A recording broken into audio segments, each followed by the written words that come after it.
Hello students, आज के lecture को स्टार्ट करने से पहले आपके संग एक इन्फॉर्मेशन शेयर करनी है कि जो उत्तराखंड बोर्ड के जो पेपर्स जो है वो कोरोना पैंडेमिक की वजह से पोस्टपोन हो गए थे, जो है आगे बढ़ा दिए गए थे, उनकी नई डेट शीट जो है रिलीज़ हो गई है। और ये पेपर्स अब जो है 21, 22, 23 जून के आसपास होने हैं। और इसमें जो बायोलॉजी इंटरमीडिएट का जो पेपर है वो 22 जून को इवनिंग शिफ्ट में होना है। क्लियर? इसके अलावा आप में से बहुत सारे स्टूडेंट ने मुझसे डिस्कस किया था, या आप लोग से जब मेरी बातचीत हुई तो आप लोगों ने कहा कि सर भाई बहुत टफ चैप्टर है क्लास 12th में, वो है बायोटेक्नोलॉजी। ठीक है, तो चलिए कोशिश करते हैं इस चैप्टर को थोड़ा सा ईज़ करने की। लेकिन इसके लिए आपको जो है हमने जो मॉलिक्यूलर बेसिस ऑफ इनहेरिटेंस जो कि 12 लेक्चर्स मैंने बनाए थे, उनको आपको थोड़ा बारीकी से देखने की आवश्यकता है, ताकि यहाँ पर जो उसका जो मॉलिक्यूलर इनपुट होगा वो जो है आगे आपके बहुत काम आने वाला है। क्लियर? अब अगर हम बायोटेक्नोलॉजी की बात करें, और इस समय जो पूरी दुनिया में एक स्थिति बन गई है बिकॉज ऑफ कोरोना पैंडेमिक, और इसने लेकिन साथ साथ क्या किया है कि बहुत सारी अपॉर्चुनिटीज़ और स्कोप भी जो है ईजाद कर दिए हैं। ठीक है, हाई डिमांड ऑफ वैक्सीन्स की आप कहानी देख रहे हैं इस समय। ठीक है, पूरी दुनिया में जो है वैक्सीन्स की किल्लत हो रही है, उसको जो है उस डिमांड को फुलफिल करने की बात चल रही है। ठीक है, रैपिड टेस्ट किट्स जो का निर्माण हो रहा है, जिसमें RT-PCR हमने पहले पढ़ा है, जो reverse transcriptase polymerase chain reaction की बात हमने करी थी। बहुत सारी ड्रग्स बन रही हैं। आपने देखा था कि हाइड्रोक्सीक्लोरोक्विनोन को जो है इंडिया ने जो है एक्सपोर्ट किया था अमेरिका और यूरोपियन कंट्रीज़ को, और वहाँ से जो है काफ़ी तारीफ भी इंडिया की हुई है। ठीक है, इसके अलावा भी अदर जो मेडिकल प्रोडक्ट्स हैं या क्लिनिकल ट्रायल्स हैं, इन सब के लिए भी एक साइंस की जो ब्रांच, बायोलॉजी की जो ब्रांच इवॉल्व हो रही है, जो बहुत आगे को जो है जिसका जो ट्रेंड है वो क्या है, प्रोग्रेसिव है, तो वो है बायोटेक्नोलॉजी। क्लियर? अब अगर हम बायोटेक्नोलॉजी को आपके चैप्टर वाइज NCERT के हिसाब से देखें, तो इस चैप्टर को जो है 2 भागों में डिवाइड किया गया है। एक तो है प्रिंसिपल्स एंड प्रोसेसेस, और दूसरा है इट्स यूजेस। ठीक है, इसका उपयोग कहाँ पे हो रहा है। तो फर्स्ट चैप्टर का मैं एक छोटा सा पार्ट आज लूँगा, क्योंकि चैप्टर काफ़ी लेंदी है और टेक्निकल टर्म्स को हम डिस्कस करेंगे तो काफ़ी लंबा टाइम लगेगा। तो नेक्स्ट लेक्चर में हम उसको क्लियर करेंगे। अभी अगर मैं European federation of biotechnology EFB की डेफिनेशन जो आपकी बुक में दी है उसके हिसाब से जाऊँ, तो the integration of natural science and organisms, cells, parts and the molecular analogues for products and services. क्या मतलब हुआ इसका कि बायोटेक क्या है, ये इंटीग्रेशन है एक प्रकार का। ठीक है, एक समन्वय है किसके बीच में, नेचुरल साइंस एंड ऑर्गेनिजम्स, जो प्राकृतिक विज्ञान हैं या जो जीव हैं या कोशिकाएं हैं या कोशिका के जो भाग हैं बहुत प्रकार के, उनका ह्यूमन के जो बेहतरी के लिए जो प्रोडक्ट्स बनेंगे, ठीक है, जो उत्पाद बनेंगे या जो सेवाएं होंगी, उसकी बेहतरी के लिए जो एक जो ब्रांच जो है वो क्या कर रही है, अपना कंट्रीब्यूशन दे रही है, that is known as biotechnology. कहने का मतलब यह है कि जीन को मैनिपुलेट करने की बात है। यहाँ पर होता है जीन का मैनिपुलेशन हो रहा है। ठीक है, अपने हिसाब से हम डिज़ायर्ड जीन को जो है डाल दे रहे हैं, जो ह्यूमन के लिए बेनिफिट है। ठीक है, और इसके अलावा इसको हम जीन मॉडिफिकेशन भी कह सकते हैं। अगर कोई जीन हमारे इंटरेस्ट का नहीं है, हमारे काम का नहीं है, तो उस जीन को हम मॉडिफाई कर दे रहे हैं।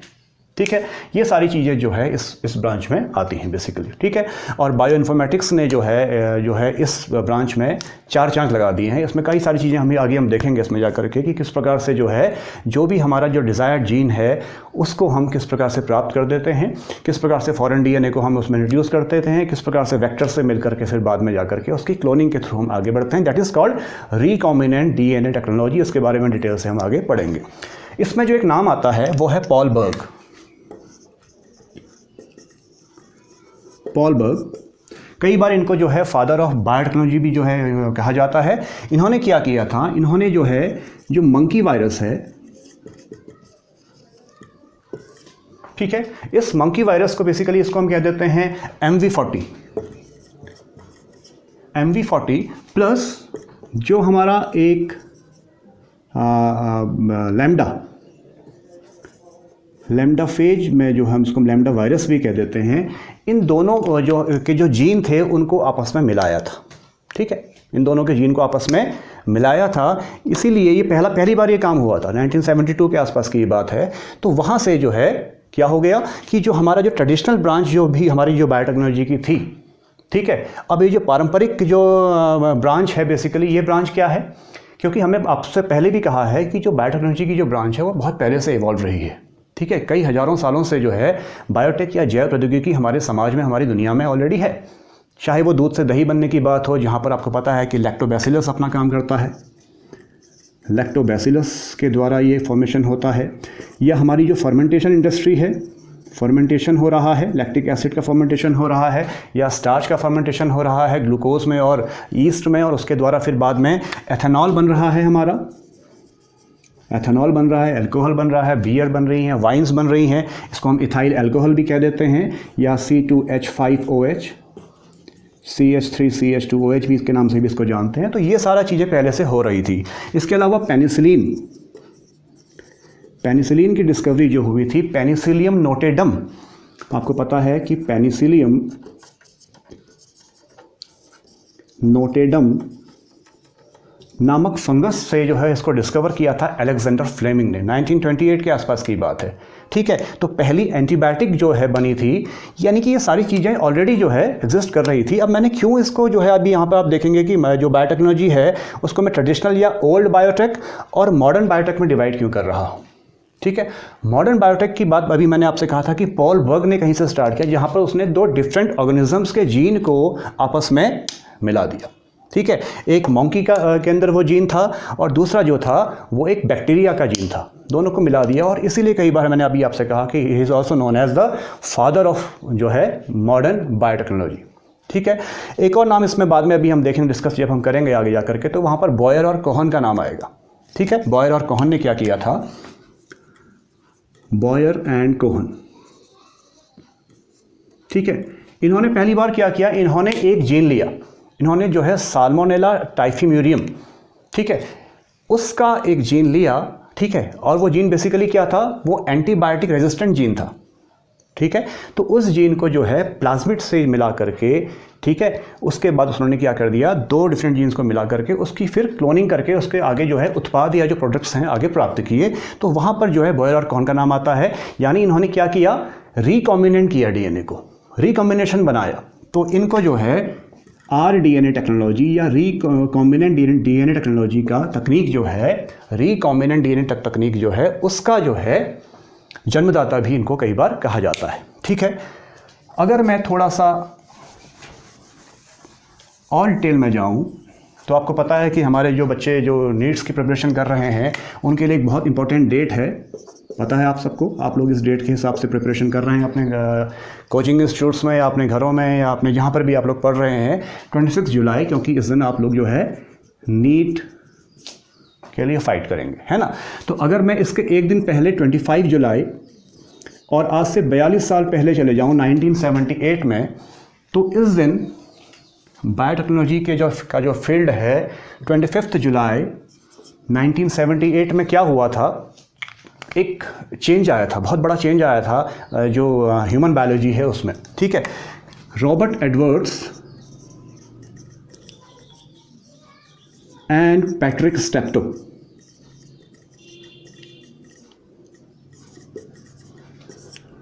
इन्होंने पूरी दुनिया की जो पॉपुलेशन 10% पॉपुलेशन जो थी, 10% पॉपुलेशन ऑफ द वर्ल्ड, इसकी एक समस्या थी इनफर्टिलिटी की। ठीक है, इस प्रॉब्लम को सॉल्व करने के लिए रॉबर्ट एडवर्ड्स और पैट्रिक स्टेप्टो ने बायोटेक्नोलॉजी की बहुत सारी जो प्रोसेसेस हैं, जो टूल्स हैं, उनका यूज़ किया और एक टेक्निक ईजाद करी जिसको आज हम जानते हैं IVF के नाम से। ठीक है, इन विट्रो फर्टिलाइजेशन। ठीक है, इन विट्रो फर्टिलाइजेशन बेसिकली क्या है कि ह्यूमन एग सेल को फर्टिलाइज किया गया, ह्यूमन एग सेल को फर्टिलाइज किया गया, fertilization in a test tube. ठीक है, तो एक क्रांतिकारी बदलाव आया, जो हमारा जो बायोलॉजी थी या हमारी जो बायोटेक्नोलॉजी थी उसमें एक पूरा परिवर्तन आया कि पहली बार क्या हो गया कि परख नली के अंदर शिशु को जो है पैदा किया गया, ह्यूमन एग को वहाँ पे फर्टिलाइज किया गया और यहाँ से जो है ये डिफरेंट डायमेंशंस मिले बायोटेक के फील्ड को। ठीक है, 1978 की बात आपसे मैं कह रहा हूँ। इसके अलावा क्या हो गया, इसके अलावा 1996 में, ठीक है, जब मैं भी खुद उस समय जो है क्लास 12th में पढ़ रहा था, तो वहाँ पर क्या हो गया कि सोमेटिक सेल न्यूक्लियर ट्रांसफ़र की टेक्निक के द्वारा जो है पहला क्लोन तैयार किया गया। सोमेटिक सेल न्यूक्लियर ट्रांसफ़र,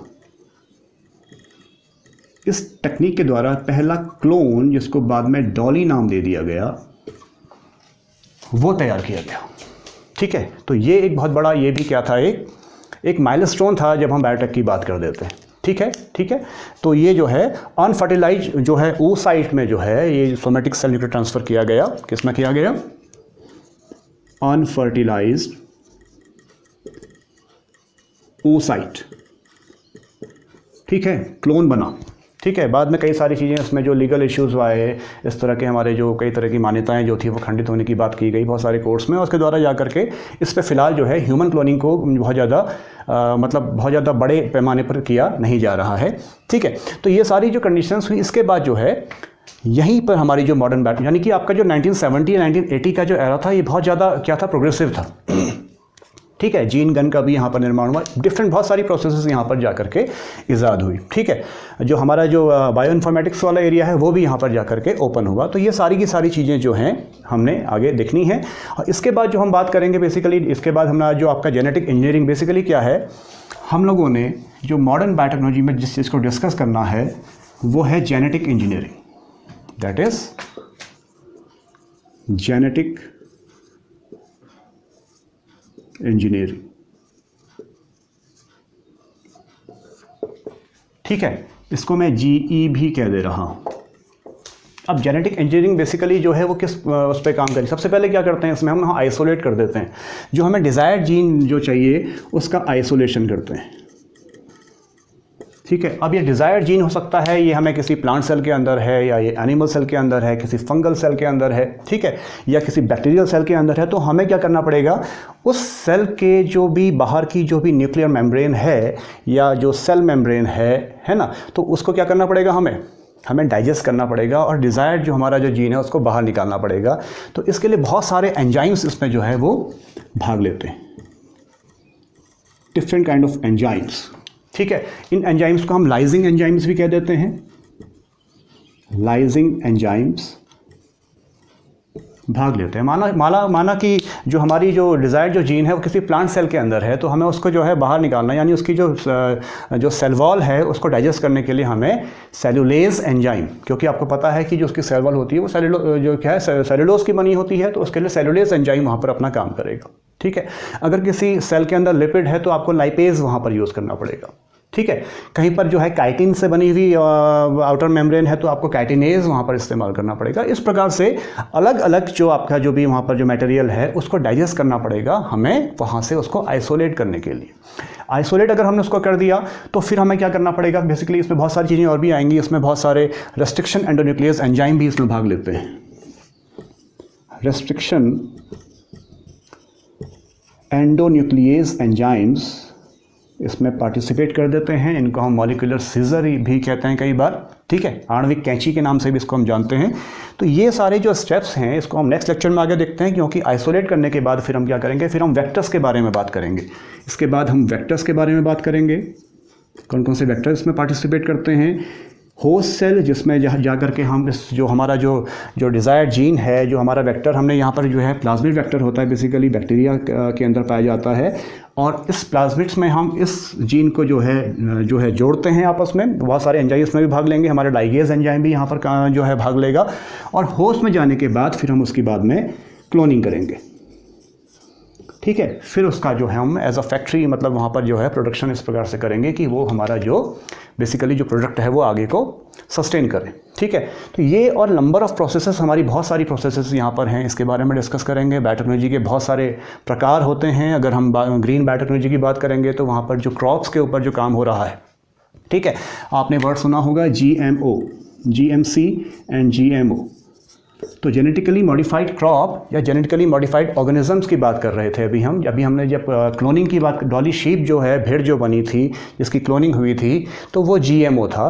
अगर मैं जेनेटिकली मॉडिफाइड क्रॉप्स की बात करूं तो क्या हो रहा है कि अभी हमारा जो गोल्डन राइस बन रहा है, ठीक है, सुनहरा धान जिसको हम कह देते हैं, उसमें क्या हो गया कि जो ऐसा जीन डाला गया जिसमें बीटा कैरोटीन की मात्रा ज़्यादा थी।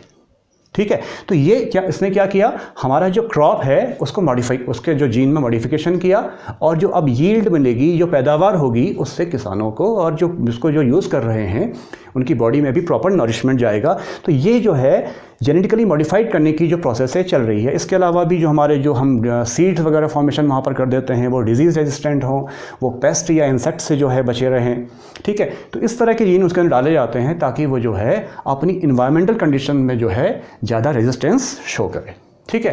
तो इस प्रकार की बहुत सारी चीज़ें हैं, अगर इसमें डिस्कस करेंगे तो काफ़ी लंबा लेक्चर हो जाएगा। तो चलिए अभी इसको देखते हैं, बायोटेक्नोलॉजी है क्या, इसकी एप्लीकेशंस कहाँ कहाँ पर यूज़ ये होता है, और बेसिकली इसके बाद हम नेक्स्ट जो हमारा लेक्चर होगा उसमें हम डिस्कस करेंगे जेनेटिक इंजीनियरिंग के बारे में या रिकॉम्बिनेंट डीएनए टेक्नोलॉजी के बारे में, जो हमारा इस चैप्टर का बिल्कुल जो है मेन जिस्ट है। Okay, thank you very much for watching. Like share कीजिए। अब आपका जो ये टॉपिक्स चल रहे हैं, और इसके अलावा जो स्टूडेंट्स जो है इसको अभी जिन तक इसकी पहुंच नहीं हो रही है उनके साथ भी शेयर करिए किसी माध्यम के द्वारा, ताकि हर किसी को मैक्सिमम बेनिफिट मिल पाए। Okay, thank you very much.